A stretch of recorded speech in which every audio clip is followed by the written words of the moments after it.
Yo estoy más que nada a su disposición a lo que ustedes necesiten charlar o las dudas que tengan. Es decir, yo los textos que tengo más frescos, porque hice la revisión en estos días, son los de la unidad 7, que es por ahí la que en, en este horario no hemos abordado, pero estoy a su disposición de lo que ustedes quieran preguntarme o dudas.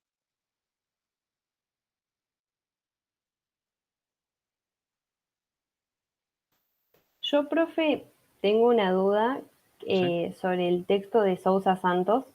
sí. Eh, bueno, leí el texto y vi los videos de la clase de la profe, Ujú, pero hay como ideas que todavía no logro relacionar, ujú. que, digamos, entiendo que se habla del conocimiento que es visible, fundamentado en lo invisible, y del otro lado, un conocimiento que no está fundamentado. Pero empieza a aparecer una serie digamos, de ideas que tienen que ver con el conocimiento, o sea, sobre la diferencia entre el conocimiento de la regulación y el de emancipación, y también lo de las sociedades metropolitanas y los territorios coloniales, y entiendo estas ideas, pero no entiendo cómo se relacionan con la idea de la visibilidad. O sea, no logro terminar de articular todas las ideas del texto. ¿Cómo? Bueno, a ver, voy a hacer un recuento rápido del texto como yo lo entiendo. Yo también vi hace poquito el video de la profe, ayer, esta mañana, no me acuerdo. Em, Como yo lo entiendo, el pensamiento abismal lo que hace es arrojar. El abismo es como un precipicio, es arrojar todos esos saberes al tacho, digamos, los tira a la basura. De ahí el epistemicidio de que habla Sousa Santos, esa destrucción de los saberes. Directamente no existen. eh, es decir, lo que cualquier división posible se hace al interior de los saberes considerados válidos. A mí me parece que está muy claro en ese sentido en el ejemplo de eh, la magia o culturas totemísticas, em, llamanísticas, que lo que se hace es borrar esos conocimientos, esos saberes como si no existieran y si se los explica o si se los aborda, es por dentro de la lógica que en este caso va a ser colonial, del pensamiento moderno establecido por Sousa Santos, descrito por Sousa Santos. Entonces, eh, abordamos el saber, digamos, el saber de una cultura aborigen, originaria, como uno quiera designarla, eh, se considera inválido, se- se lo arroja al abismo y la manera en que lo explicamos, si acaso lo explicamos, es desde el punto de vista eh, científico, por ejemplo, en un abordaje antropológico, etnocéntrico, es decir, desde nuestro punto de vista, desde nuestra sociedad, los explicamos como primitivos, como animistas, eh, como incivilizados y demás. Entonces, ese saber del que disponían se tira al pozo y si acaso lo explicamos desde nuestra perspectiva. Entonces, ahí es donde dice Sousa Santos que ese saber eh, que fue arrojado al abismo tiene una condición paradójica, porque como que al mismo tiempo se le ascribe la condición de inexistente y el pensamiento moderno que está circunscripto al interior, es decir, el que enaltecimos no, y no tiramos, por lo tanto, al abismo, se define de alguna manera por relación a ese conocimiento que fue arrojado ahí. Es decir, el conocimiento científico simultáneamente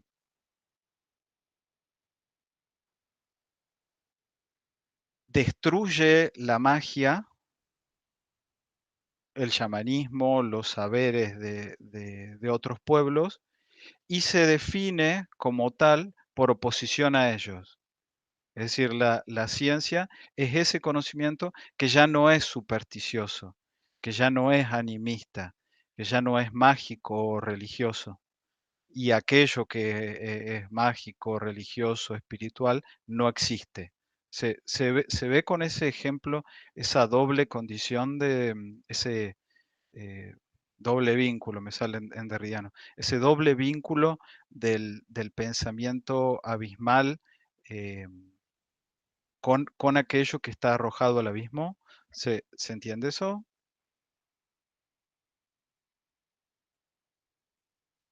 ¿No? Sería, profe, como que lo reconoce, pero en ese reconocimiento pretende eliminarlo. Por eso sería el doble vínculo. O en esa, sí, sí, es una forma de verlo. O también al revés, perdón si por ahí me sale me sale el derridiano. O también al revés. Vos dijiste lo, ¿podés repetirlo como dijiste? Que digamos en esto de reconocerlo, busca eliminarlo. Sí, y en la eliminación, digamos, alternativamente podemos decir, en la eliminación lo reconoce. Por eso digo, hay un doble vínculo ahí. Em, Sousa Santos aborda el caso de Guantánamo, que se puede extender a cualquier tratamiento y lo reconoce como no válido del pasado. Sí, claro, em, que es válido para eh, todo, todo proceder con, con los terroristas. No sé si vieron la serie 24. No, profe. ¿No vieron la serie 24 con Kiefer Sutherland? Em, bueno, está bien, es más de los 2000. Em, habían salido poquitas temporadas cuando habían estudiado Córdoba. La enganché más tarde, guacho. Bueno, el protagonista, Jack Bauer, trabaja bueno, distintas agencias, pero de contraterrorismo. Y en distintas temporadas se ve que él es la persona que está dispuesta a hacer lo que sea necesario para proteger a América. Y bueno, él es un padre de familia, él es buena persona, paga sus impuestos, saluda a los vecinos, es respetuoso con la gente del trabajo, trata de, digamos, es un patriota, busca defender a la gente. Pero cuando tiene que torturar terroristas, no le tiembla el pulso. Eh, Él tiene que hacer eso, digamos, tiene que, eh, con el objetivo de defender los valores humanos, él tiene que eh, meterse en violaciones sistemáticas de esos derechos humanos. Es decir, Estados Unidos, por eso digo, todo esto tiene que ver con la justificación de Guantánamo y la condición del terrorista. Se dice que el objetivo es defender la vida humana, la dignidad, los derechos, la libertad. Se va a defender la libertad. Pero para defender esa libertad digamos, a veces hace falta torturar personas, interrogatorios denigrantes, em, golpes estratégicos en lugares habitados, civiles, hospitales, digamos, a veces es necesario hacer eso para defender la libertad. ¿Y cómo puede ser que simultáneamente se defienda un valor pretendidamente universal como la libertad, al mismo tiempo que eh, se la infringe de esa manera en ciertos colectivos o ciertos grupos sociales, o como Sosa Santos ahí toma el ejemplo de la piratería, de, que funciona al interior de la civilización? Hay una lógica, hay una serie de valores que se respetan, y ya cuando nos vamos al abismo, ahí vale cualquier cosa. Em, en el caso este de los terroristas, la libertad es simultáneamente lo que va más allá de los terroristas, estas personas, a ellos no se les aplica, digamos, la libertad de un pensamiento de esas dimensiones, y al mismo tiempo son los que la fundamentan. Es decir, ellos representan aquello que se opone a la libertad. Entonces, ahí, como se ve, eh, es complicado pensarlo porque no estamos acostumbrados a pensar en términos abismales. Por eso es interesante lo que revela Sousa Santos.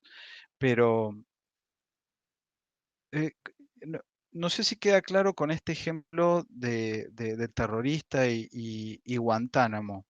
Al mismo tiempo, el abismo obra como ese ese espacio donde las reglas de la civilización no se aplican, y la línea que demarca qué es la civilización.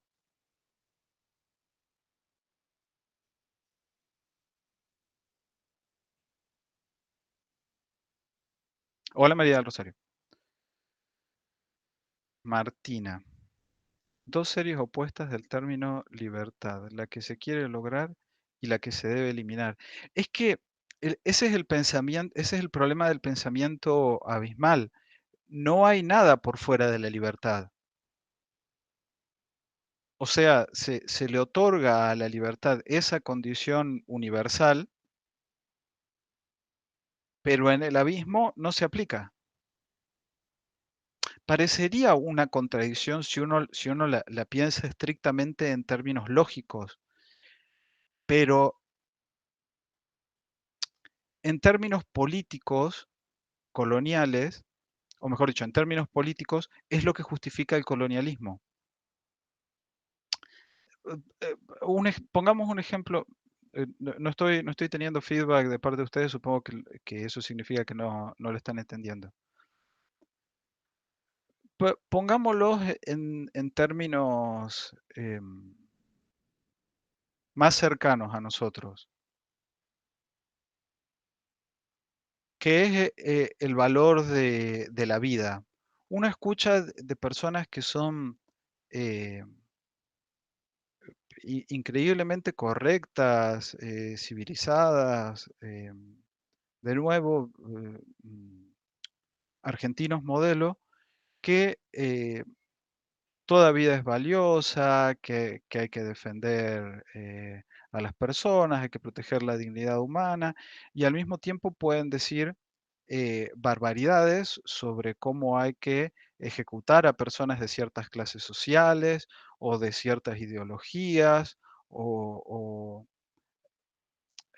digamos, a tales habría que matarlos a todos, y lo dicen sin pudor. ¿Cómo puede ser que no vean la contradicción entre la defensa de valores humanos universales y el hecho de que eh, manden sin pudor a cierto sector de la sociedad a, a la muerte, que si ellos tuvieran el poder, aseguran que los matarían sin dudarlo. ¿Y cómo es posible esto? Bueno, es precisamente ese tipo de pensamiento lo que lo habilita. Y demuestra que esa defensa del valor de la vida no es realmente tan universal. Llega hasta este sector de la sociedad y al mismo tiempo se define como lo que está más acá que ese sector. Es decir, cuando hablamos de la defensa de todas las personas, en realidad nos referimos a todas las personas de bien, no a ellos. Em,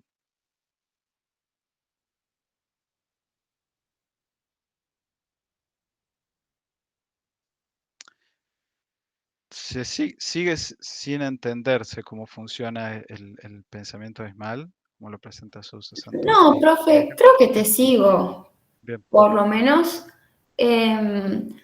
Sería que básicamente, o sea, yo lo interpreto muy textual, me cuesta llevarlo más allá, quizás porque no está comprendido del todo, pero lo relaciono mucho con esto de Haraway que vimos unidades pasadas, de que todo conocimiento que no es aprobado por la ciencia no es conocimiento válido y por eso el conocimiento mapuche no puede explicar, o sea, por qué se tiene que cuidar la naturaleza.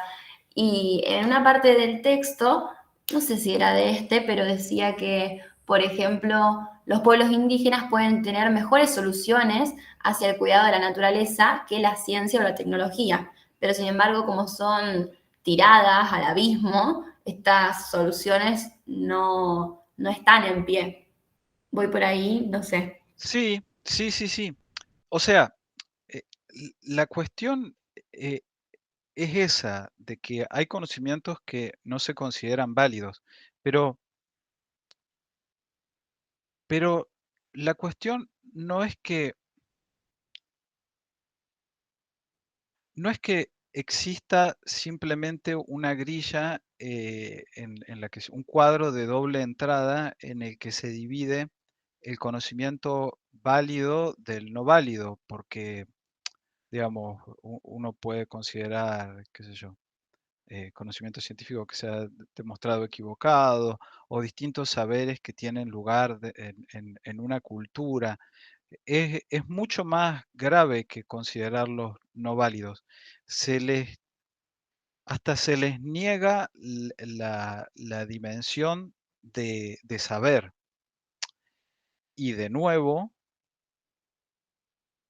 lo que fundamenta, sí, exactamente, sí, la misma existencia, o sea, no es nada eso.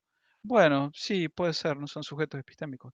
No, no tiene ningún valor ese saber, no podríamos sacar nada de ahí, incluso si nos pusiéramos a estudiarlo.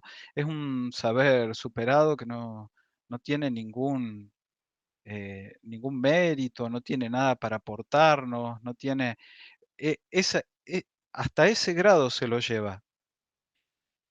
Y por oposición, el conocimiento científico se define precisamente como lo que no es eso.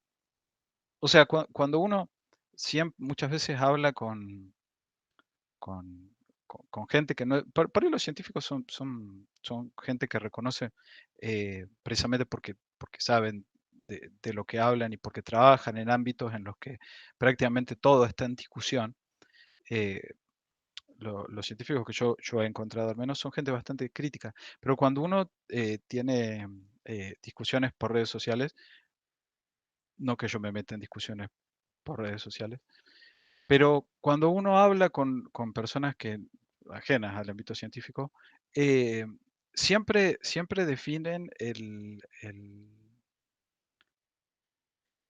saber científico y el proceder precisamente por oposición a toda esta cuestión. O sea, no estamos hablando de creencias, no estamos hablando de ideología, no estamos hablando de supersticiones, no estamos hablando, en la ciencia no es algo en lo que se cree o no se cree, como esos otros saberes. La ciencia es el conocimiento definitivo. Eh, entonces, sí, efectivamente está ese momento en el que se le reconoce a, a- a otros saberes que se los designa como no válidos. Pero, pero insisto en que es un doble movimiento en el que esa ausencia de validez le otorga validez a mi conocimiento, a mi saber. Ese es el proceder abismal. O sea, como si dijéramos, limpiamos, agarramos con una barredora todo lo que no nos gusta, lo echamos a un pozo y recién en ese momento se diferencia digamos, el espacio válido del no válido, aquel que está en el abismo. Es decir, es ese acto de arrojar al pozo cierto saber lo que abre la diferencia entre el saber válido y el no válido. ¿Sigue resultando muy rebuscada la idea o me quedo corto en la explicación?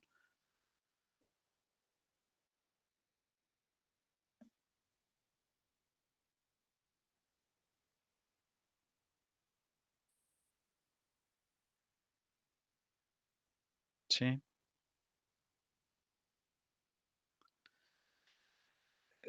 Sí, Caterina, es complicada la noción de feedback, porque ahí ya la retroalimentación da por sentada la existencia de cierto sistema. Eh, Se parece más bien a una conformación autopoiética en términos de teoría de sistemas, pero no vamos a ir ahí. Eh, Brian Saville, ¿lo podría volver a explicar?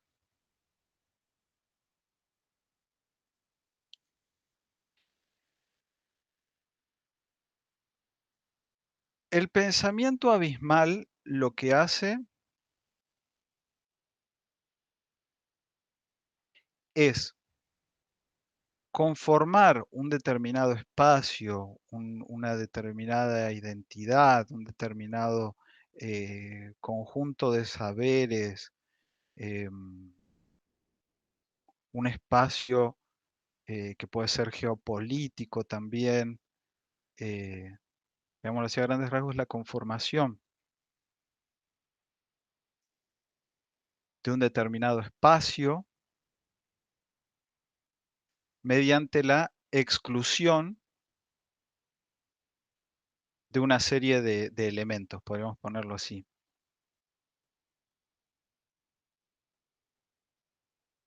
En términos científicos o en términos del saber eh, moderno, del proceder moderno, se manifiesta como la conformación de lo que vendría a ser un saber científico por exclusión de las religiones, bueno, en lo que fue el salto ahí entre el medioevo y la modernidad, la exclusión de las religiones, todos lo que son saberes espirituales, conocimientos de de otras culturas, en general filosofía, salvo que sea filosofía de la ciencia, em, y hasta por ahí, porque siempre está la tendencia científica naturalista, por ejemplo, de pretender explicar también el proceder filosófico mediante la biología o la neurociencia. Entonces, eso es lo que hace el pensamiento abismal.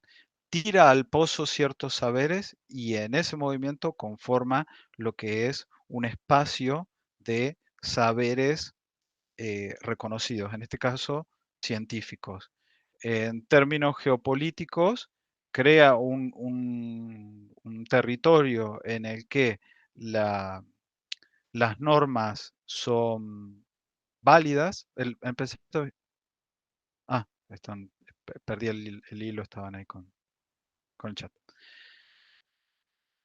Sí, pero epistemicidio y pensamiento abismal, o sea, el epistemicidio es consecuencia del pensamiento abismal. Es decir, ese movimiento por el que se arrojan determinados saberes para la conformación de este espacio es el procedimiento del epistemicidio.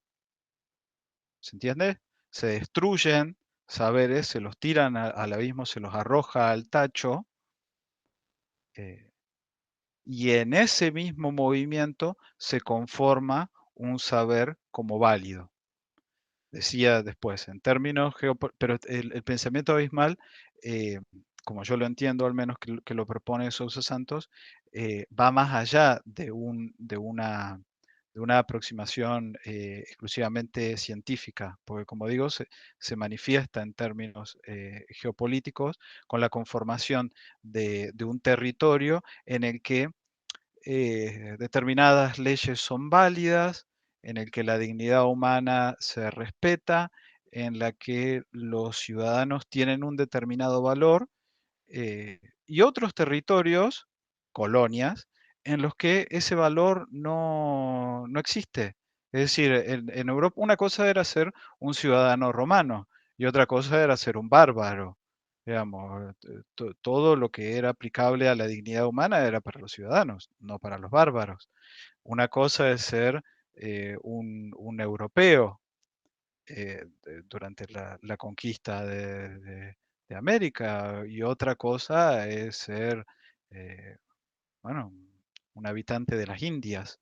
Eh, en eso, en un territorio europeo son válidas ciertas nociones, eh, ciertos criterios éticos, estéticos y morales, podríamos decir, y en América no son válidos. Cómo puede ser que exista lo que parecería una contradicción? Es que esa contradicción esa contradicción aparentemente lógica, en realidad es la que funda el- la modernidad, la que funda el colonialismo en términos eh, políticos e históricos. Es durísimo lo que dice, a mí cuando lo releí, me pegó mucho que el Estado moderno, digamos, la división de los territorios coloniales fue condición del surgimiento del Estado moderno, no su consecuencia. Los estados modernos europeos no se conformaron previamente a repartirse la torta, sino que precisamente en ese acto de repartirse la torta se reconocen como relativamente iguales frente a los territorios en los que la civilización no, en los que no se aplica la civilización. Es decir, ese fue como lo estipula Suso Santos, ese fue el momento de conformación del Estado moderno. La modernidad depende de este proceder colonial. Entonces, el epistemicidio se da en ese cuando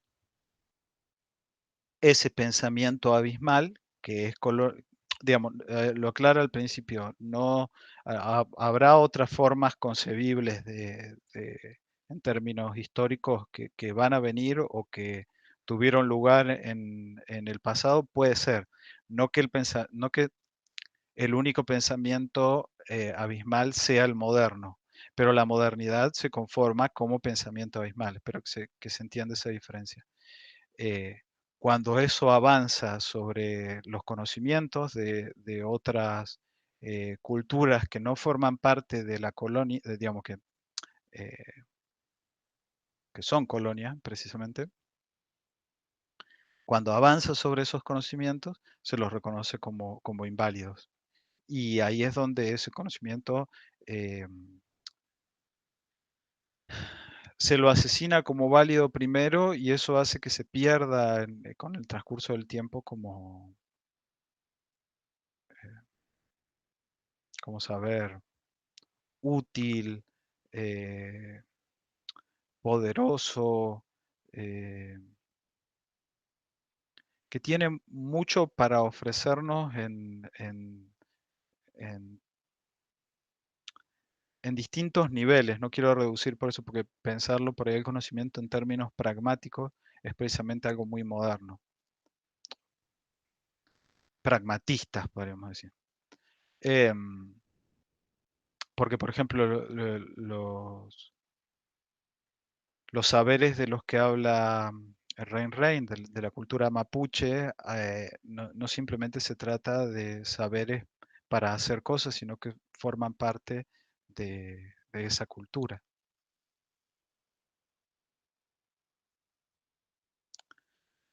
Caterina Avendaño, en este abismo es que tiene lugar el conflicto entre conocimiento de regulación y conocimiento de emancipación. Digamos, es lo que está, sí, es lo que está en juego en el arrojo al abismo. Es decir, el conocimiento regulación es un conocimiento, es un proceder moderno porque busca ordenar las cosas, darle un sentido y ordenarlas según, por supuesto, eh, la lógica colonialista, es decir, la lógica de los estados o las culturas eh, que se imponen sobre las colonias. El conocimiento de emancipación precisamente sería lo que nos permitiría romper con ese, ese proceder abismal y nos abriría el camino hacia una ecología de saberes.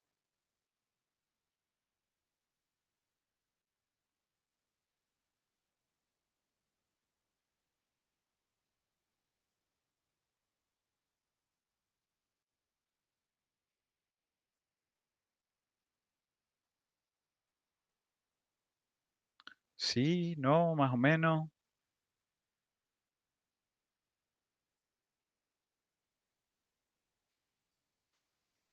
Sí, profe, cuesta. Mm. Ayúdenme a ayudarlos, a ver qué más puedo hacer para, de qué otra forma me puedo explicar o si hace falta que repita algo.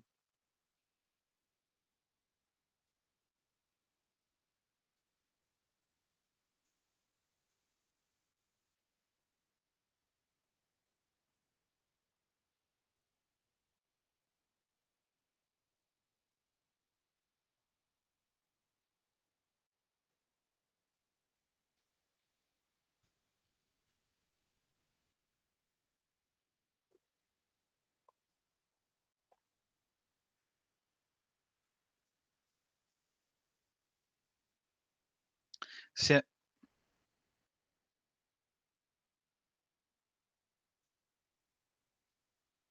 Uy, Marcos, acabo de, reciente conectaste, lo acabo de explicar.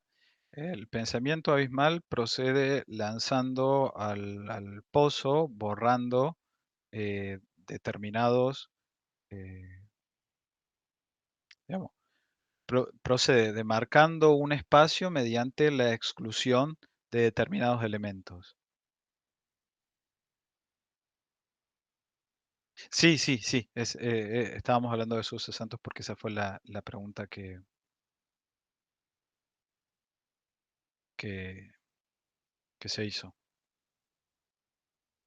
Cuando eso se lleva al terreno del conocimiento, produce epistemicidio.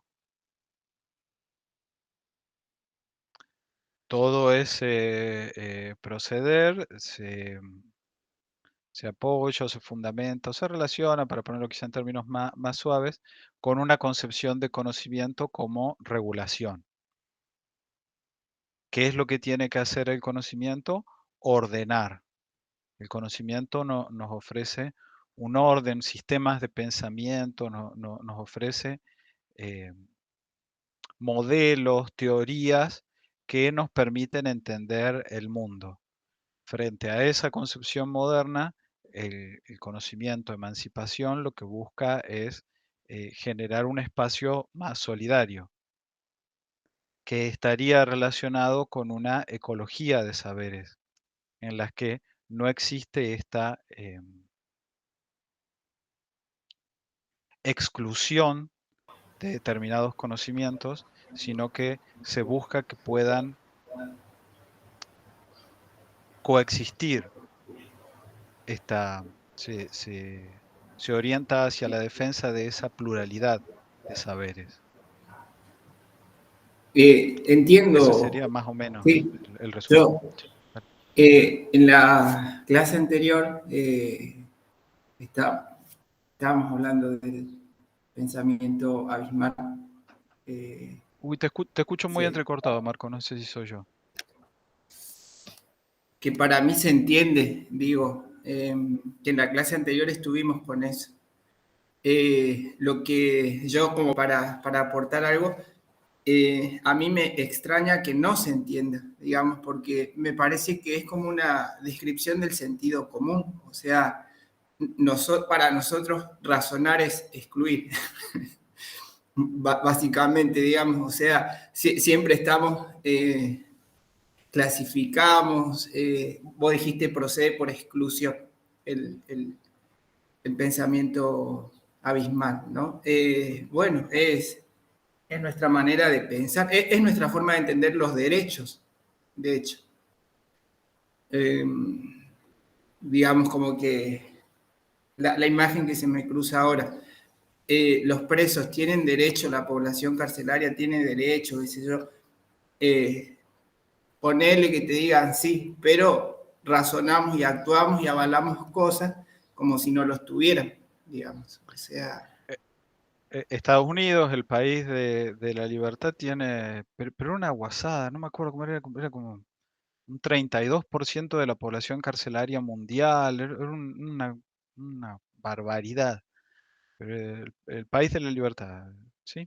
hay un documental que se llama Enmienda 13, Ujú. en donde aparece, de hecho, Angela Davis, y que tiene un librito que se pregunta si son obsoletas las prisiones, y ella dice que la prisión en Estados Unidos es la esclavitud por otros medios. Está bueno, Sí. está bueno. Bueno, ahí Leticia me hace una pregunta, pero me gustaría saber antes de pasar si más o menos se entiende esto de Sousa Santos o no, si quieren preguntar algo concreto.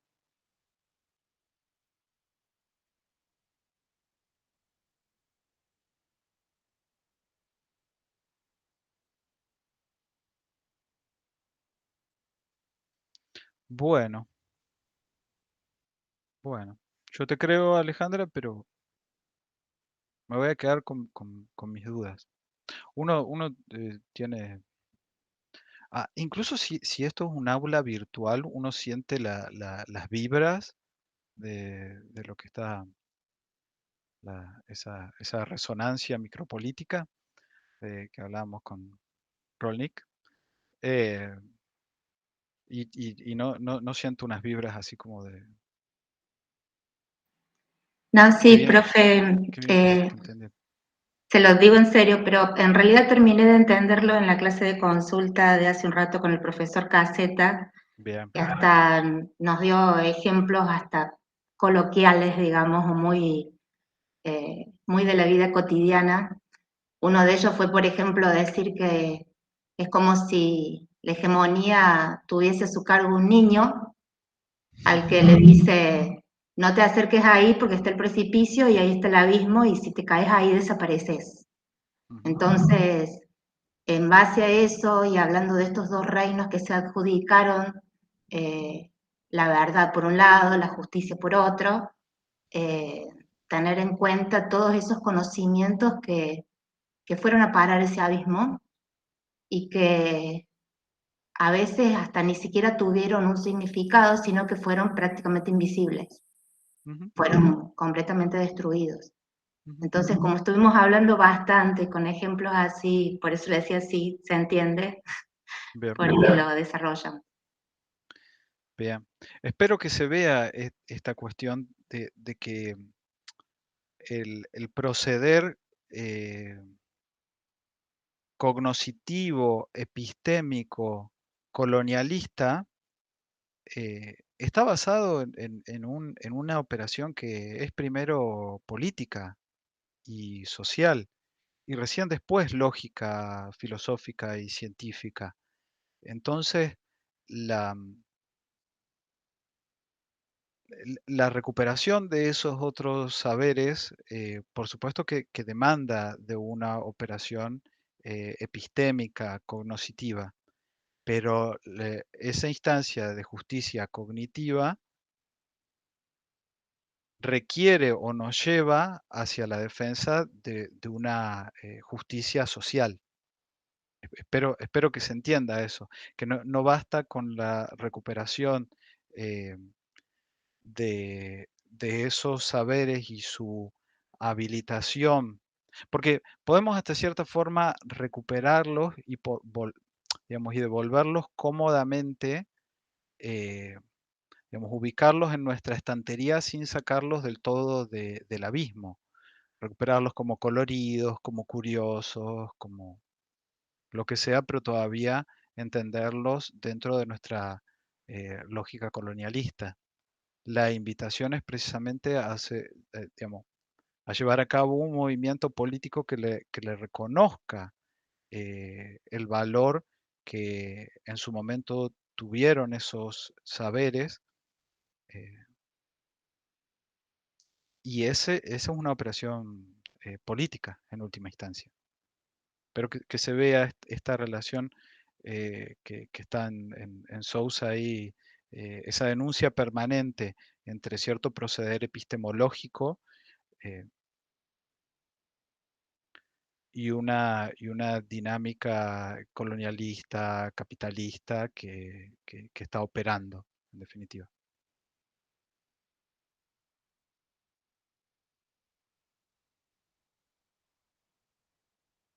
Sí, a qué te referís, Caterina? Con ya retomo, Leticia, ¿no? Lo que comentaba, la pregunta. No, que entiendo que en un momento en el texto y también por lo que veo en el video que da la profe, es que es justamente, digamos, eh, en esta, digamos, esta opresión, tiene como se ejerce de distintas formas digamos, el dominio, tanto porque habla de como el ámbito natural y el ámbito de la metrópoli, y que en el caso de lo que es la naturaleza, se habla de más que nada de una apropiación y una violencia y en el ámbito de la metrópoli se habla más sobre justamente esta tensión entre regulación y emancipación. Ujú, está bien. Bueno, sí, avanzamos y si en algún momento quieren volver a Sosa Santos, retomar algo de ahí, lo hacemos sin problema. Leticia, profe, yo tengo una consulta sobre el texto de Bell Hooks. No entendía a qué se refiere con que la diferencia entre sexos está en si se forma parte o no de la economía fálica masculina. Si entiendo a la parte a la que te referís, es esta que Bell Hooks termina diciendo, eh, total, un hombre más o un hombre menos no hace diferencia. Eh, es esa parte, ¿no? Que la relaciona con la economía fálica masculina. Bien. Eh, ¿Vieron Devil Wears Prada? ¿El diablo viste la moda? Sí. Bueno, me parece que ella, no me acuerdo cómo se llama el personaje de Meryl Streep. Si uno la tiene a mano, por favor, lo pone en el chat. Me parece que ella ejemplifica muy bien lo que está en juego en este sentido. Es decir, no se trata de, bueno, la autora ahí, Bell Hooks, Miranda se llamaba la. Bell Hooks es bastante explícita, da muchos ejemplos. Es decir, el feminismo, Miranda era la protagonista y Priestley era la jefa, ¿así era? No. No, Miranda Presley. Miranda Priestley. Bien, bien, bien. Gracias. Fantástica, como siempre, Meryl Streep, fantástica. Creo, a mí no me gustó mucho la película, confieso, pero Meryl Streep está siempre fantástica. Em, en uno de los videos nombro La Casa de los Espíritus también. Sé que tengo algo con Meryl Streep. Bueno,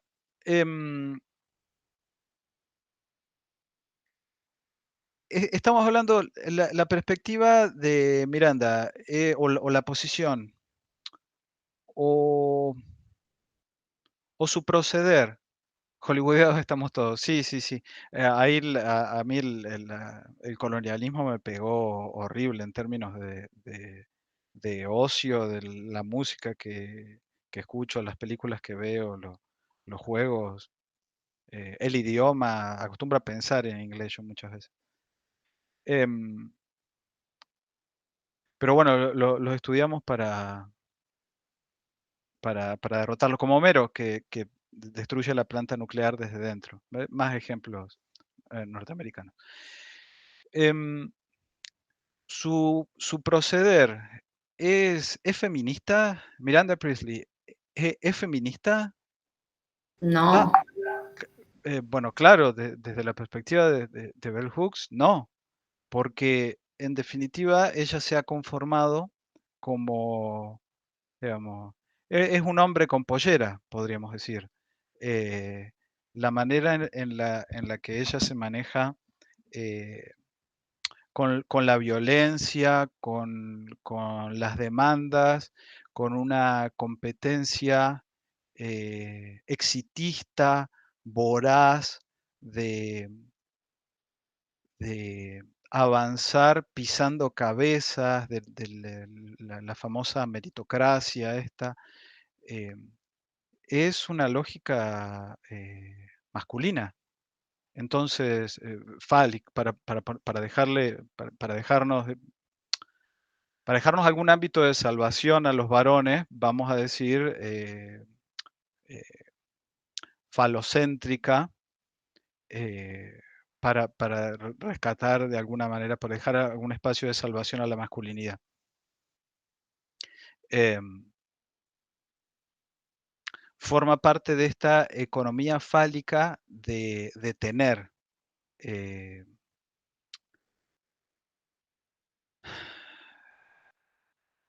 en esta competencia masculina que nos es tan familiar, creo, mira, yo soy más grande, yo tengo el auto más grande, yo soy más alto, yo tengo más esto. Y eso determina mi valor como persona, la cantidad de cosas que tengo, el éxito que he tenido. Y ese es un proceder eminentemente individualista, que es lo que está denunciado en todos los textos de esta unidad. Eh, a eso se refiere. Cuando, cuando se opone muchas veces el feminismo al capitalismo, que cuestión que a muchos liberales de las redes sociales les da gracia, porque ¿qué es lo que se dice? No hay una propuesta macroeconómica feminista que, que venga a dar una alternativa seria al capitalismo contemporáneo. Que creo que eso es cierto. Ahora, todo el sistema capitalista y en eso el liberalismo contemporáneo es muy enérgico, se apoya en el egoísmo. Es decir, toda la economía se basa en que cada quien va a hacer todo lo que pueda para obtener beneficios para sí y en ese camino va a tener que competir con otras personas. El desarrollo personal en términos económicos estaría posibilitado por esa eh, condición de base, una especie de supuesto antropológico, que es que vinimos al mundo para enfrentarnos y competir contra los otros. Entonces, sobre esa competencia se va a cimentar un sistema capitalista que de alguna manera eh, como que encauzaría ese proceder egoísta, egocéntrico, competitivo, belicoso, a una, em, digamos, lo encauzaría mediante el trabajo para generar un espacio de beneficio para todos. Ese es un poco como sí, claro, claro, después y después ese razonamiento se pone en los genes, pero también se puede poner de nuevo, en distintas instancias, digo, sí, los genes es muy común, pero también se puede hacer como pensarlo en términos psicoanalíticos, que yo fundamentar el egoísmo en una cuestión ahí, eh pulsional, por ejemplo. Se le puede dar vueltas para justificarlo en términos neurocientíficos. Se le puede dar vuelta. Pero en definitiva, esta es la idea. Cuando decimos que el feminismo, eh, o cuando se dice feminismo como alternativa al capitalismo, yo entiendo que lo que se está atacando es este supuesto antropológico de base, de que vinimos al mundo como individuos que compiten contra otros y que en algún sentido, digamos, ¿por qué socava el feminismo estas ideas? Porque demuestra desde todo punto de vista la conformación eh, histórica, cultural, social de esa individualidad, que que todas estas dimensiones comunitarias, ahí de nuevo podemos ir al texto de Bases para una filosofía política del psicoanálisis, hay una dimensión que es relacional y comunitaria de base. Y en realidad lo que hace el capitalismo y esta competitividad no es basarse en ninguna naturaleza, sino imponer una particular dinámica histórico, política, económica, que no es desde ningún punto de vista natural. Podríamos decir que tampoco es antinatural, y ahí podríamos hacer el gancho con el texto de Hester, de El xenofeminismo. Pero, creo que me fui un poquito. Profe, ese texto de xenofeminismo me costó mucho. ¿Cómo Bueno, entendí más el xenofeminismo con el texto del ayudante? Que los dos textos de los ayudantes, la verdad que me gustaron mucho. Y bueno, y con el de Dulce creo que era, ahí entendí más de cómo el xenofeminismo buscaba a través de la tecnología eh, una liberación, ahora no recuerdo, pero al mismo tiempo reconocía que no todos tenemos el mismo acceso a esas tecnologías emancipatorias. ahí va. discúlpame, ¿no? Ahí vamos, Martina, a ese texto porque me parece riquísimo y hay un montón para charlar en relación con eso. Pero me interesaba saber, te, te- a pesar de que después divagué un poquito, Leticia, te contesté. eh, se entiende por qué en definitiva lo que tiene que hacer el feminismo es romper con esa dinámica de base, con esa economía fálica individual de tener y articularse, conseguir, digamos, que después ahí en los otros textos, que también es un texto que recuerda, es un concepto que recuérdenme, vale la pena retomar, el de interseccionalidad. Digamos, si el feminismo no, no es interseccional, no lleva a valoraciones de ese tipo, no es feminismo, sigue defendiendo privilegios de algún tipo.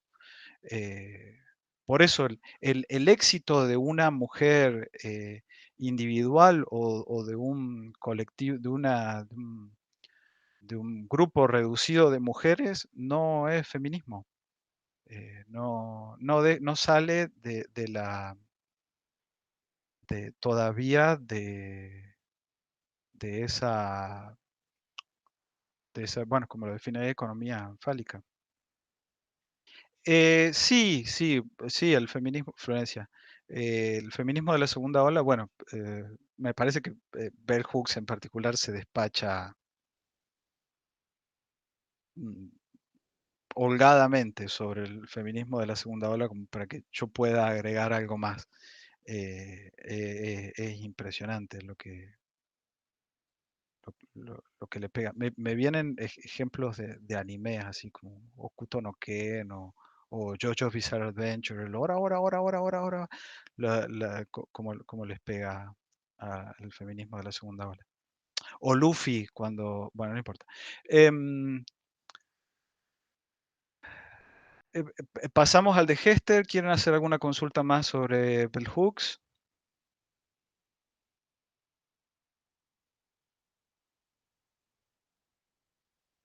Bueno, pasamos al de Hester. Em, ¿Quieren hacer una consulta en particular?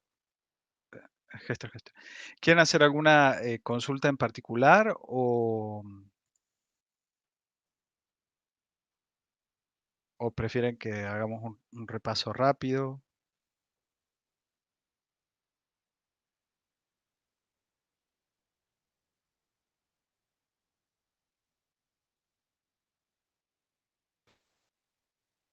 Personalmente, profe, no tengo ninguna duda, así que si se quiere hacer un repaso o algo, porque personalmente no tengo dudas sobre el texto, me parece que queda muy claro.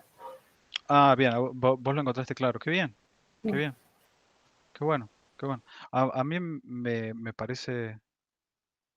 ¿No, ninguna? Bueno, lo repasamos rápido y me dicen si hace falta detenerse sobre algo. Em,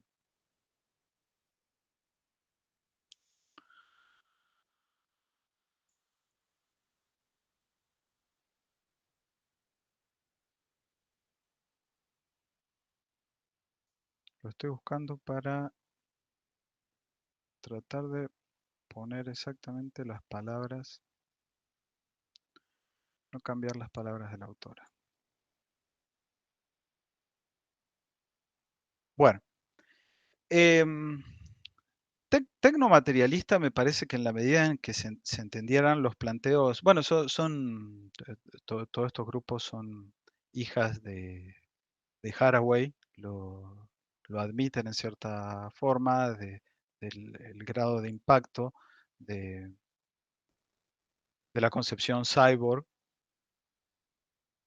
em, Ese aspecto tecnomaterialista sale directamente de esta idea. El materialismo, como ya habíamos visto, se opone a las perspectivas idealistas que defienden que hay una primacía de aspectos inmateriales por sobre el mundo, el universo material. Ahí en concreto Hester habla de la información y que la información también es material,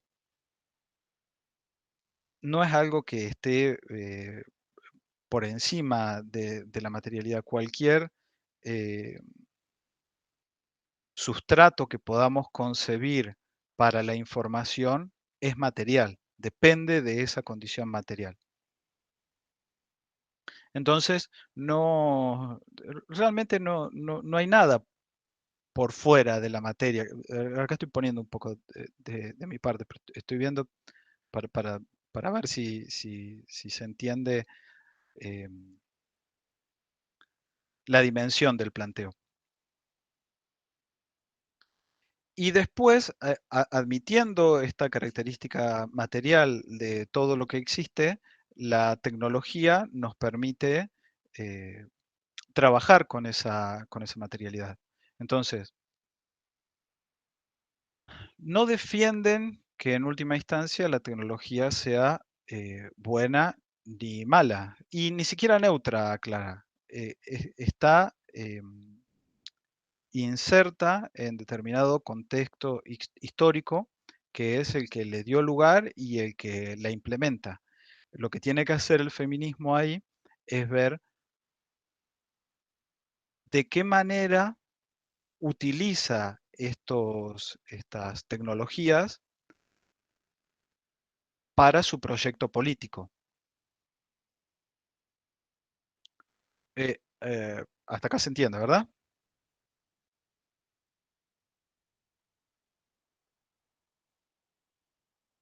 Bueno, el antinaturalismo va casi enganchado, que tiene que ver con que no hay, no hay ninguna característica natural, bueno, en los sexos ni en realidad en ninguna otra cosa, eh, porque si bien no está formulada así la pregunta, eh, me parece que está claro. Si hubiera algo natural en el mundo, naturalmente natural, en este sentido de que a veces se lo usa como inmutable, como que es así y no puede ser de otra forma, ¿podríamos cambiarlo?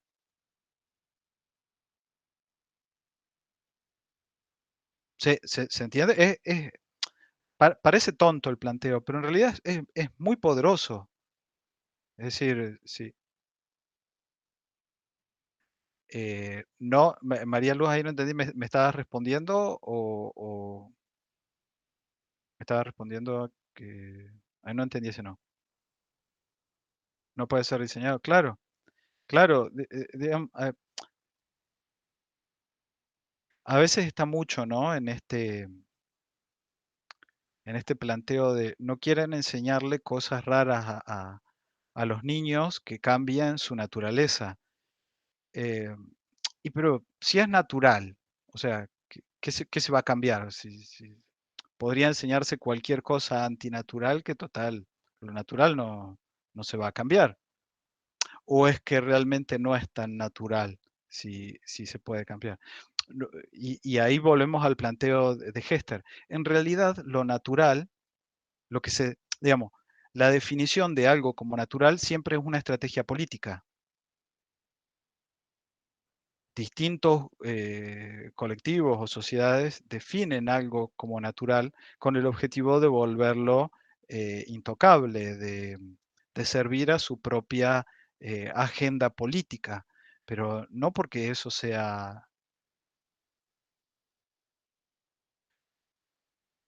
no porque eso esté dado en sí mismo. Florencia, no entendí bien lo de natural, no se podría cambiar o desde dónde se dice eso. Porque el, el argumento esencialista, tampoco estoy citando ninguna pelea que haya tenido por redes sociales en las últimas semanas. Pero el argumento suele ir así, el argumento esencialista, digo, de los sexos.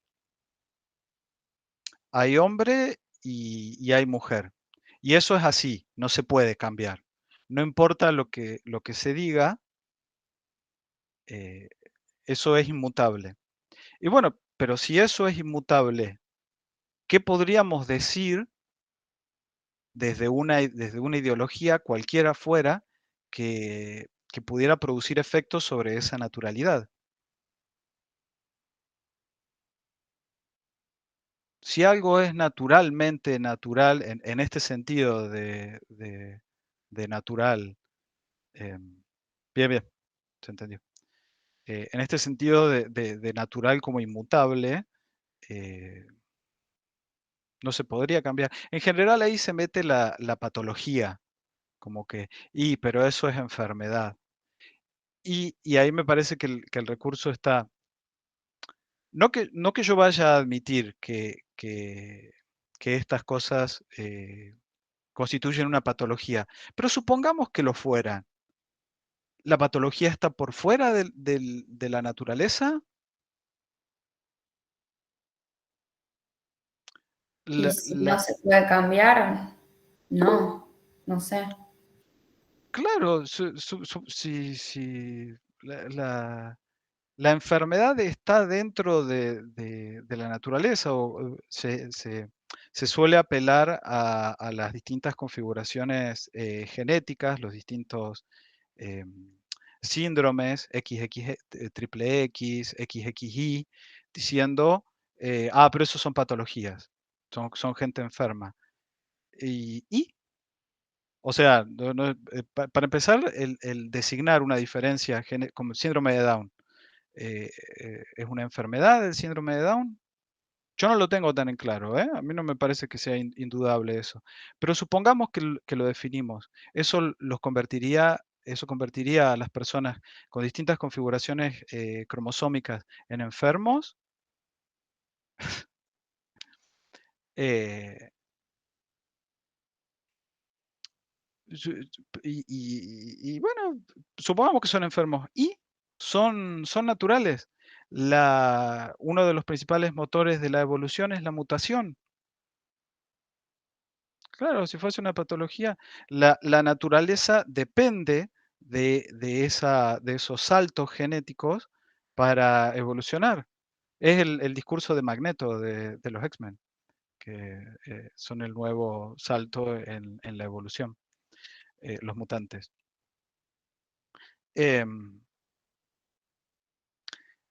Eso lleva a decir que en realidad no hay nada que hay afuera que sea antinatural. ¿Qué podemos pensar en el universo que sea sobrenatural o antinatural? A mí no se me ocurre, la verdad, ¿no? Eh, Nada que exista ahí. Podemos decir, no es normal en el sentido de la curva, de la campana, o si es algo extraordinario, algo que se encuentra en los límites estadísticos y no por ser algo extraordinario es antinatural. Los genios, en cualquier ámbito que se desempeñan, no son sobrenaturales. eh, Están ahí, forman parte de la naturaleza, como una expresión extraordinaria más. Entonces, cuando aceptamos que no hay nada que no hay nada determinado por una naturaleza, enganchamos con cuáles son las condiciones tecnológicas con las que podemos eh, cambiar aquello que nos resulta perjudicial. Y al revés, por eso digo que son dos cosas que van muy juntas. Toda definición de naturaleza depende de ciertas tecnologías semióticas y mecánicas, electrónicas, etcétera, etcétera, etcétera, de determinada época. Entonces, lo único que tenemos que hacer para cambiar eh, la- las condiciones concretas, dado que no hay naturaleza, es modificar o implementar de otra manera las tecnologías a nuestra disposición. Ahí se ve que son dos cosas que van eh, muy juntas. Estamos con el antinaturalismo y el tecnomaterialismo. Antinaturalismo y Ujú. ¿Estamos? Bien. En última instancia aparece el abolicionismo de género, que aclara no es ni... Claro, sí, en términos de Lewontin,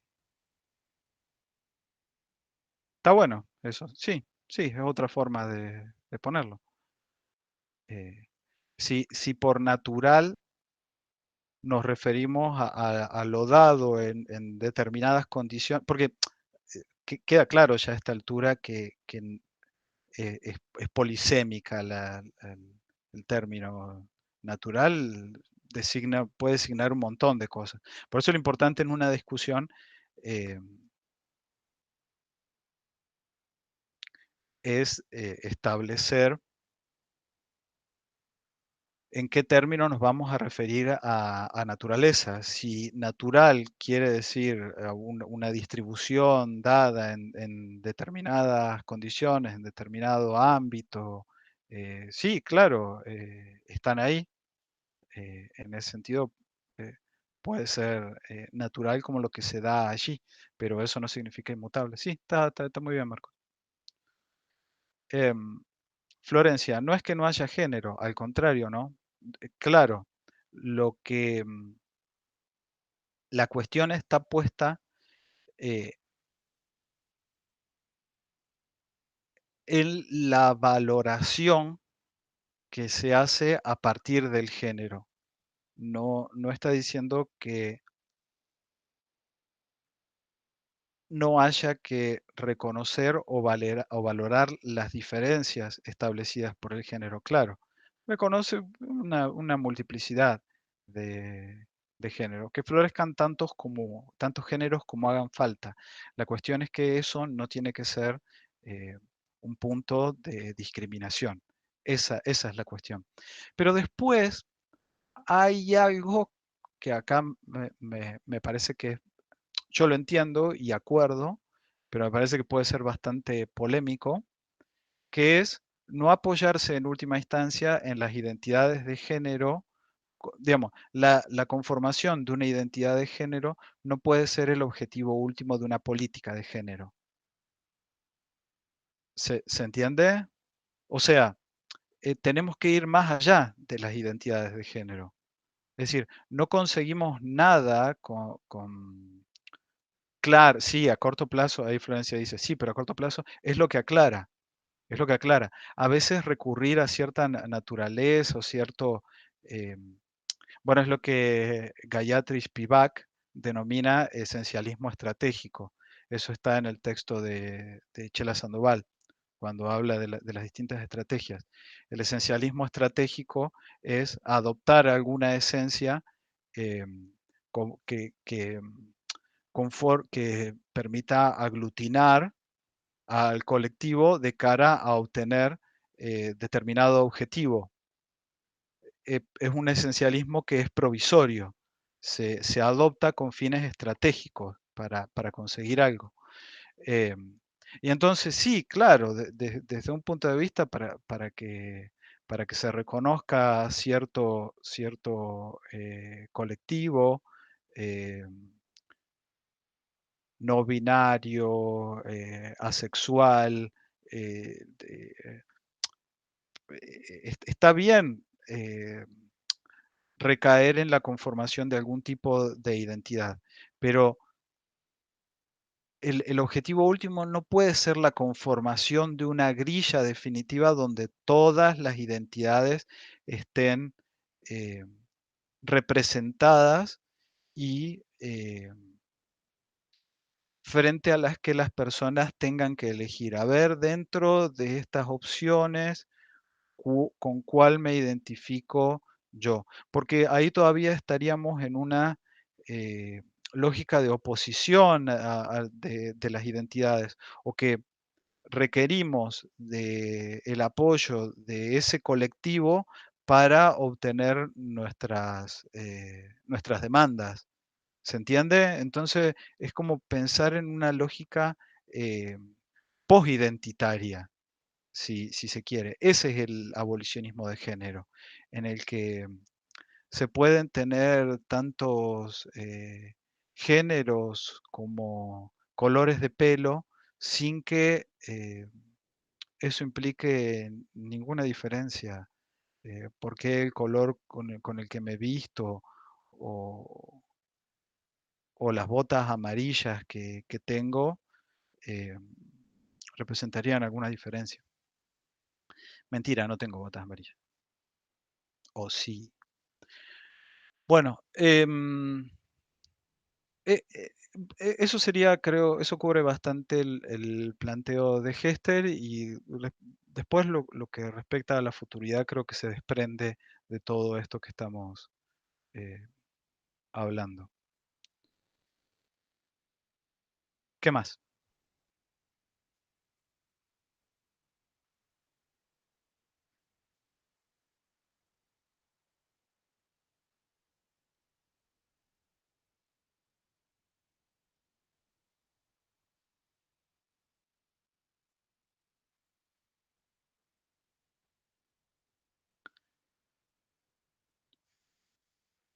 ¿Cuál fue la pregunta, profe? Perdón. No, ¿qué más les gustaría que charláramos? Esa fue la pregunta.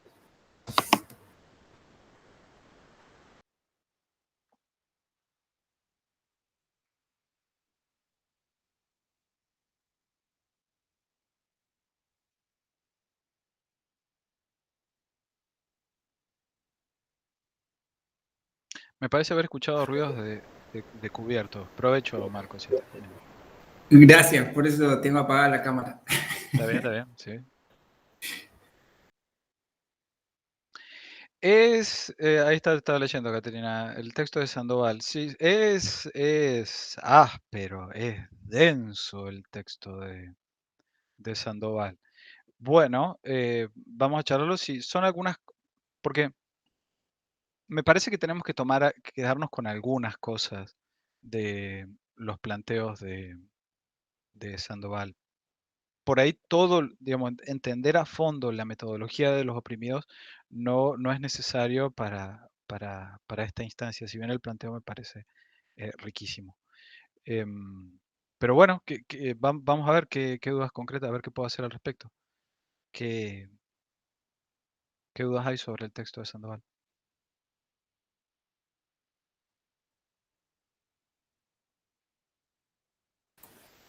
Personalmente, profe, hay como, es como que fue uno de los textos que más me costó entenderlo, entonces como que tengo ideas ya de por sí que no entiendo y hay conceptos que vienen de Haraway, pero hay conceptos como que no me queda claro si los toma, si los critica, esta metodología de las oprimidas, es como que son ideas que no, me cuesta como articularlas.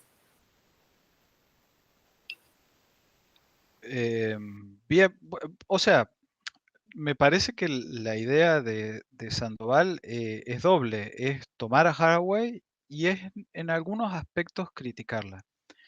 Em, Ella le reconoce que, bueno, por supuesto el poder de la concepción de Cyborg no lo pone en duda y la retoma y la describe a lo largo de todo el artículo. Y también le reconoce que de alguna manera Haraway enuncia todas las tecnologías que a ella le preocupan de la metodología de los oprimidos, están enunciadas, si bien superficialmente, en, en, el, en los textos de Haraway están, si bien no con la organización que ella les da. Confieso que a mí ay, no les voy a pedir que dejen de chatear ahí, pero sí les voy a comentar que me distrae bastante, porque no me voy a poner en policía del chat, decirles que no lo hagan, pero bueno, distraer al profe en esta instancia, a minutos del parcial. Em, no, no pasa nada, no pasa nada. Me dio gracia más que otra cosa.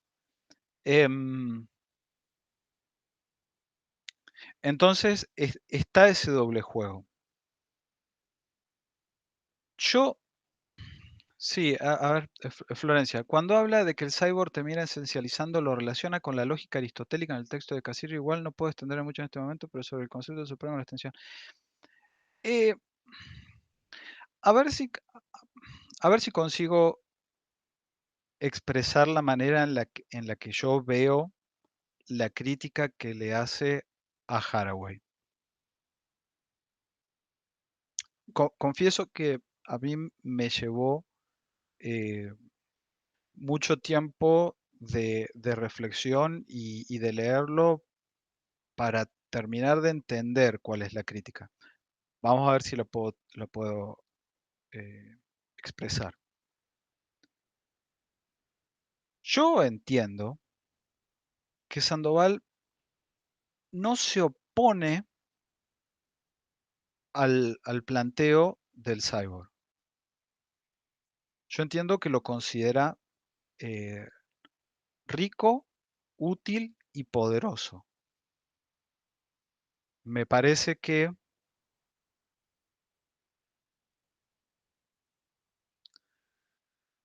dado lo que le dedica en el trabajo y la manera en la que lo formula,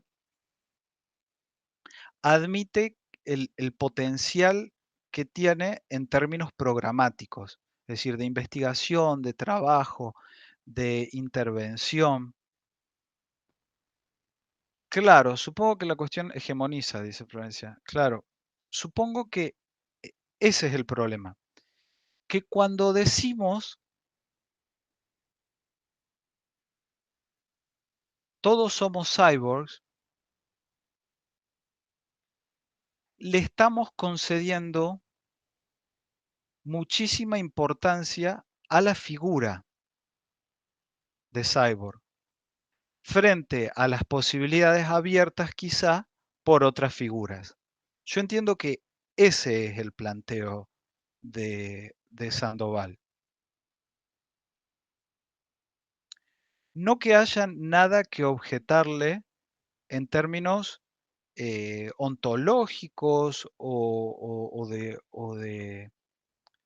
Yo entiendo que no está diciendo que Haraway esencialice ahí. Entiendo que no pasa por ahí el planteo, sino que al decir todos somos cyborg, lo estás haciendo desde tu perspectiva de intelectual académica blanca. Y sobre todo estás diciendo las mujeres negras son... Eso por un lado. Y después quizá estás bloqueando otras posibles figuras eh, que emerjan en otros contextos y que puedan resultar tanto o más útiles que el de cyborg, que en definitiva sigue siendo un concepto tomado del imperio, digamos, sigue siendo una eh, perspectiva imperialista que no surgió en los mapuches, no, no, no surgió en tribus, en habitantes del norte americano, ¿no? Entonces, yo entiendo que ese es el problema. También le critica que a veces, si vamos a hablar de que cyborg son las mujeres negras, eh, estás eh,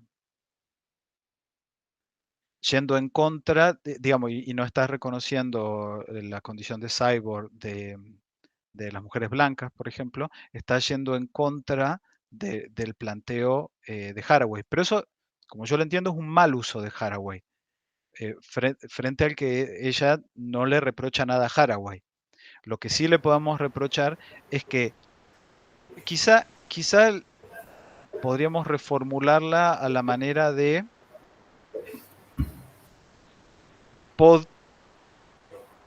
todos podríamos estudiarnos como siendo cyborgs. Quizá bajo esa reformulación no hubiese habido nada que reprocharle a Haraway, porque está reconociendo la condición de un programa de feminista concreto y no el establecimiento del programa feminista definitivo. Claro, yo entiendo, todos podríamos estudiarnos como siendo cyborgs. Yo entiendo que esa es la demanda que Sandoval requeriría del planteo de Haraway. Es una excelente pregunta la que haces, Caterina. ¿Generalizar al cyborg llevaría a naturalizarlo? O sea, como yo lo entiendo, el otro día estaba escribiendo algo y mi directora de tesis, justo estaba escribiendo algo sobre Haraway y mi directora de tesis me corrigió. Y me hizo un señalamiento muy agudo, que es que la ontología de Haraway no es una ontología individualista, sino social. Y que va de la mano con lo que yo ya comentaba en la clase de Haraway, de que yo entiendo que el planteo cyborg es una invitación a ver cuáles son las relaciones concretas que tienen los seres vivos con su entorno y con todo lo que y con otros seres vivos que los rodean. Yo entiendo que ese es el planteo cyborg. Desde ese punto de vista, un cyborg no puede ser natural. Se opone a la naturaleza en tanto, como esencia, no a naturaleza si vamos a definirla como esa condición relacional dada, provisoria, temporal, histórica. Pero no habría una naturaleza cyborg, como no fuera la de estar siempre como imbricada, como conectada con ese entorno. El problema no es tanto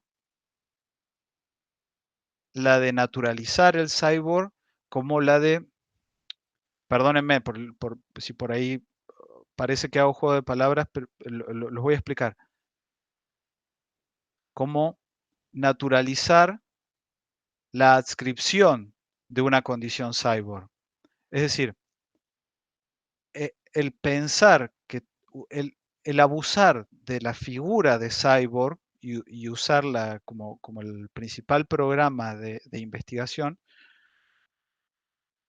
nos llevaría a naturalizar ese tipo de aproximación feminista y negar o dejar de lado otros tipos de figuras u otros tipos de aproximación.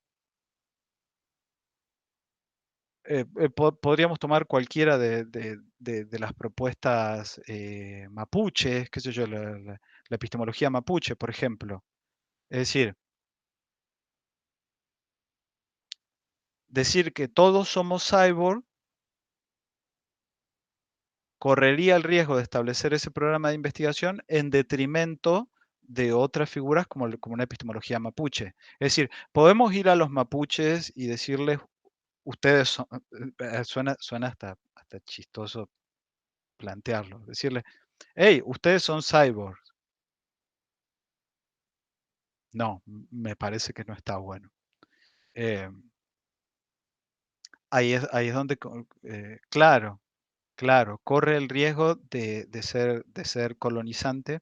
De nuevo, en la medida en que se establece como una figura hegemónica. Por supuesto que hacia el interior podemos, digo, me parece que puede tener algunos efectos descolonizantes, eh, una revisión de estas culturas bajo una perspectiva cyborg.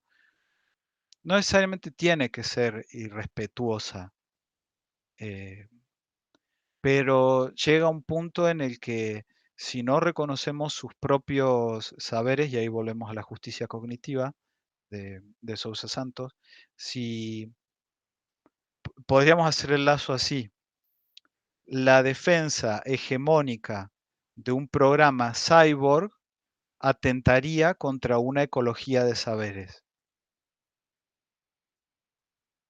¿Se entiende el vínculo ahí? ¿Nexo? Profe, ¿me repetís, por favor? Que podríamos decir que me siento como enlazando textos así y juntándolos, eh, unos malabares epistémicos, que podríamos decir desde la perspectiva de Sandoval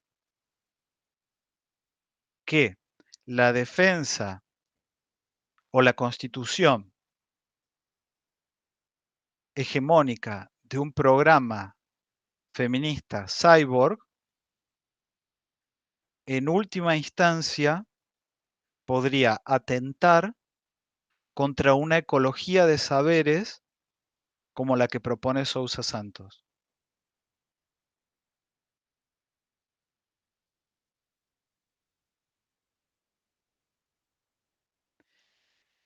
Entiendo que esa es la crítica de Sandoval. Espero haber podido transmitir. Oh, muchas gracias, María Luz. Porque me costó mucho, me requirió mucho trabajo sobre el texto para entenderlo de esa manera. Así que espero haber podido transmitirlo.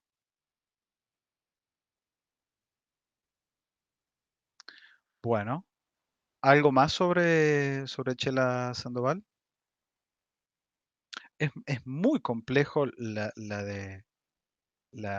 idea de la metodología de los oprimidos, es muy compleja. eh, y soy el primero en admitir que no la conozco en profundidad. eh, Incluso con mi formación en deconstrucción, en cosas que la grabación de esta clase, ¿te referís, Brian? Después la subo a YouTube. Yo vengo subiendo casi todo. Hay una clase perdida, pero salvo esa, vengo subiendo todas a YouTube. Em,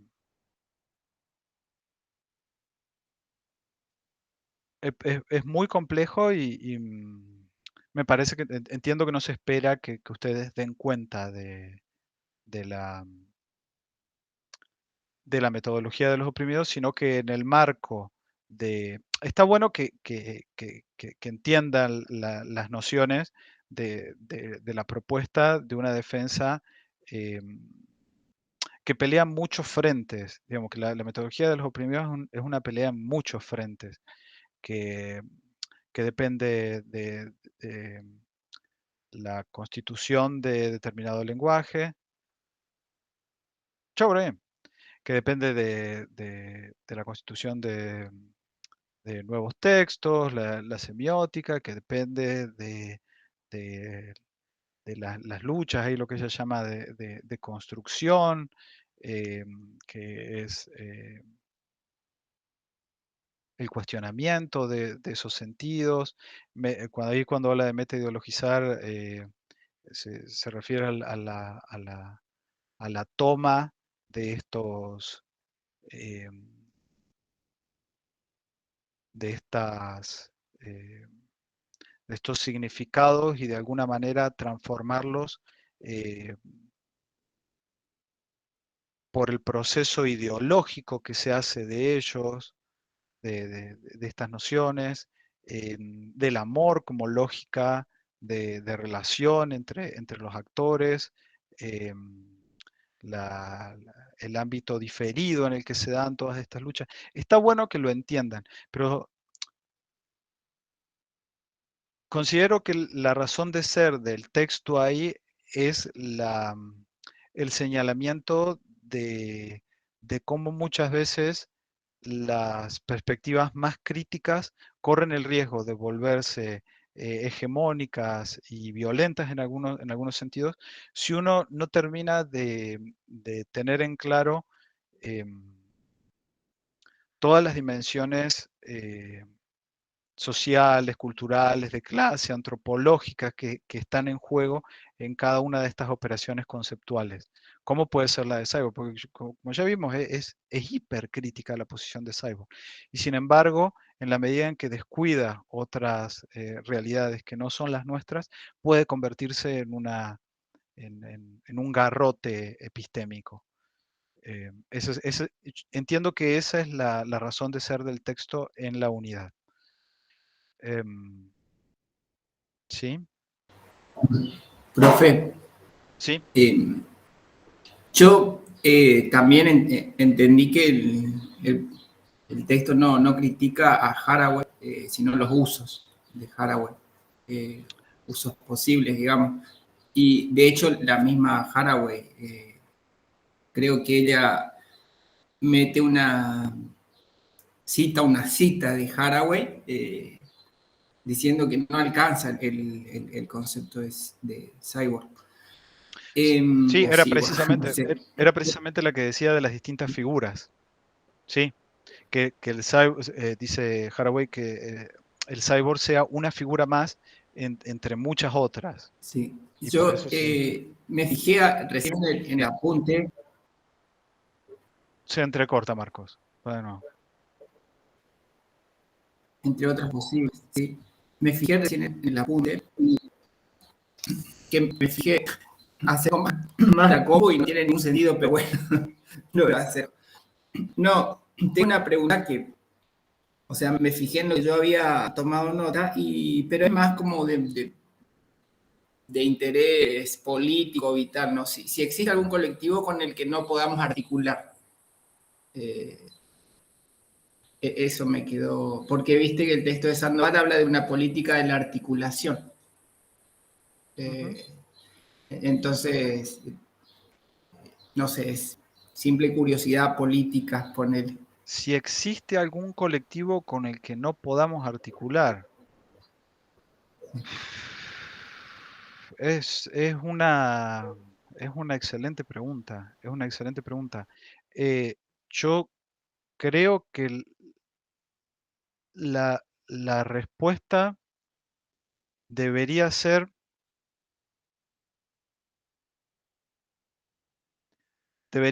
no,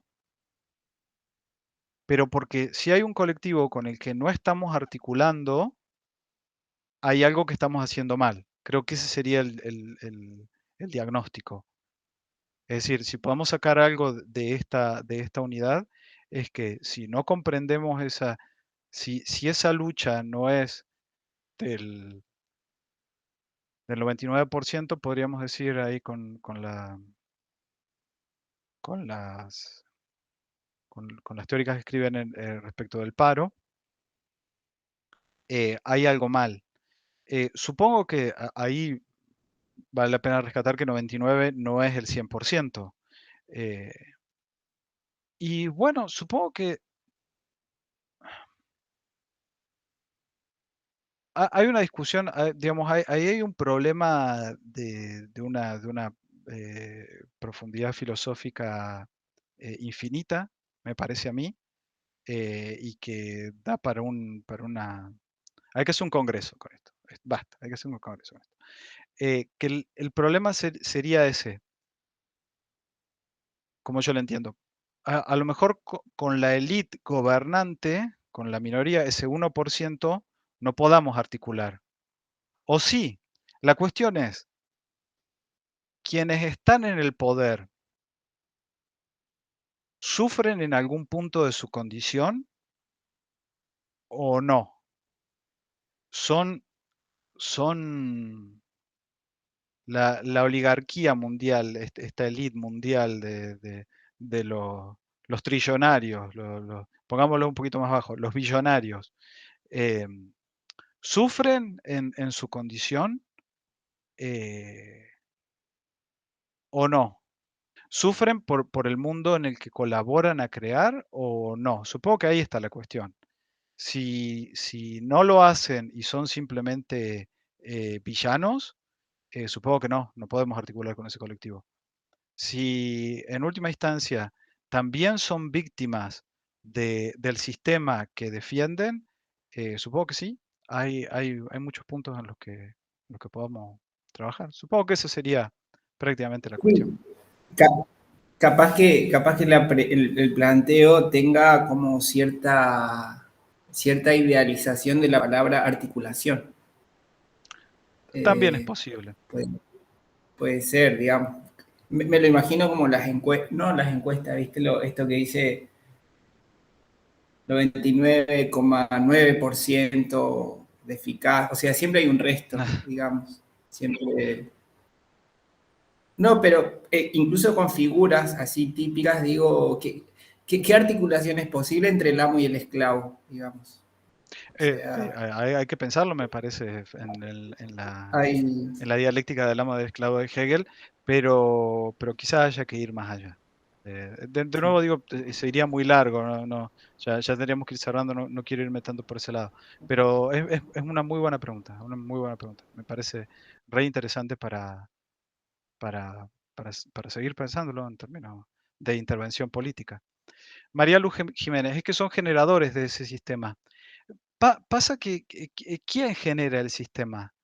Eh, como en términos postestructuralistas, Foucaultianos, por ejemplo, eh, tenemos que reconocer que no hay una figura que está en la base del sistema o en la punta de la pirámide, manteniéndolo. Hay una lógica del sistema capitalista un poco que todos colaboramos en su generación y mantenimiento. Es acéfalo el capitalismo. Y eso es parte del problema, ¿no? De cómo decapitamos o cómo tumbamos algo que no tiene cabeza, que es de esa manera. Em, de nuevo, yo estoy pensando siempre en términos postestructuralistas. Antes de cerrar, decía que quería hablar un poquito de interseccionalidad, si quedaba claro ese, ese concepto.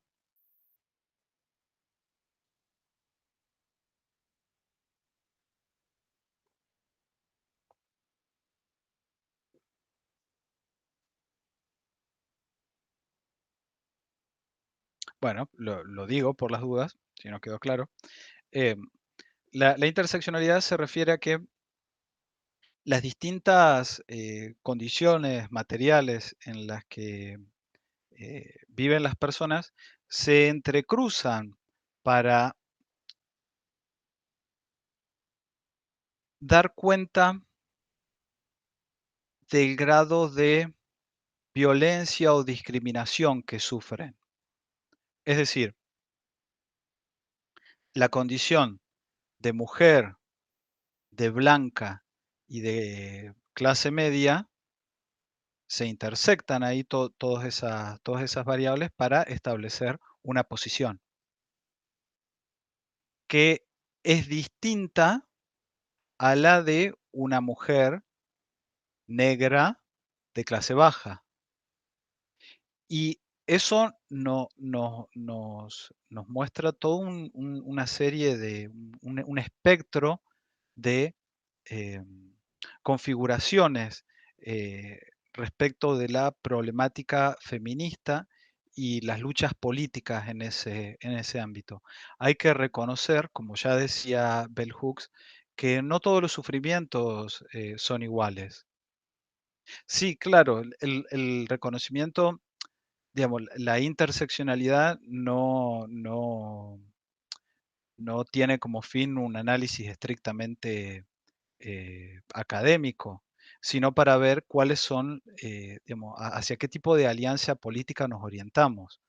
eh, Porque ahí se establecen las, las diferentes condiciones en las que vivimos y los grados y los tipos de violencia que, a los que nos vemos sometidos. Es decir, yo siempre a mí me llama la atención la gente que no reconoce el patriarcado, como les comentaba la otra vez la filósofa esta Kramer, que decía que no se puede probar la existencia del patriarcado. eh, Digo, yo antes de saber ese nombre o de la designación feminista, eh, había sido víctima de la violencia patriarcal en formas de discriminación, en demandas que se le hacen a uno como varón cis, heterosexual. Es decir, eh, uno lo sufre, pero nunca se puede poner a la par en grado ni calidad de violencia eh, que lo han sufrido otros colectivos. Entonces, esta cuestión que tienden a uniformizar los pensadores antifeministas, Jordan Peterson, por ejemplo, que dicen, y todos sufrimos en algún sentido, todos fuimos víctimas de otras personas, todos fuimos eh, esclavizados o explotados. Realmente podemos poner así tan... A mí me encanta cómo lo pone Bell Hooks, es durísima, es un brindis al sol, así como, todos sufrimos, así como salud. Y no podemos hacer ese gesto. Claro, los hombres morimos más, precisamente por el sistema patriarcal que nosotros establecemos y defendemos, sí. Morimos para defender ese sistema. Y unas víctimas bastante inteligentes somos. Em, pero, claro, sí. Entonces, ahí es donde entra el problema de la interseccionalidad. Reconocer cuál es mi posición ahí me permite identificar cuáles son las violencias a las que yo estoy sujeto y alcanzar, aunque sea de manera tangencial, a vislumbrar cuáles son las que viven otros cuerpos en otras condiciones materiales, en otro lugar en otros lugares del espectro sociocultural e institucional. Em, por ahí viene la mano del planteo de la interseccionalidad. Creo que a lo largo de este repaso se va haciendo un panorama más claro de esta unidad 7, que la cuestión es esa, pasar a ver em,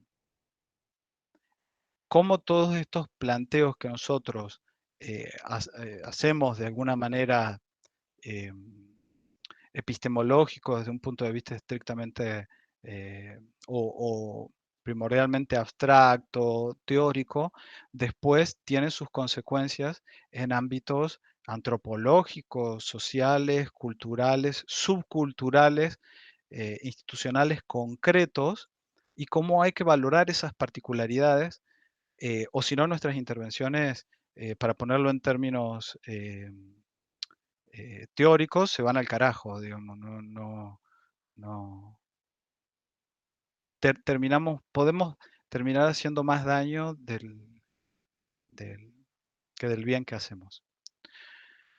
Bueno, ya les toca el parcial, hay que cerrar. Voy a estar 2 semanas más en este espacio, más como horario de consulta, pero este sería como la última clase práctica masiva. Yo voy a estar de 2 a 4 para lo que me quieran consultar o charlar y demás. Espero que les vaya muy bien en en el parcial y los prácticos que quedan, recuperatorios si hace falta. En el final y que, bueno, si quieren ser el ayudante el año que viene, también estaría buenísimo con G y diéresis. Em, Muchas gracias, profe. A votar y a rendir la mejor unidad. Ah, se acabó. Bueno, me alegro que te haya sido útil, Gonzalo. Gracias a ustedes por acompañarme.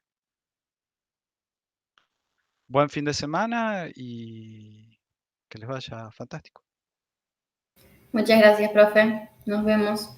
Chao, profe, gracias por el espacio.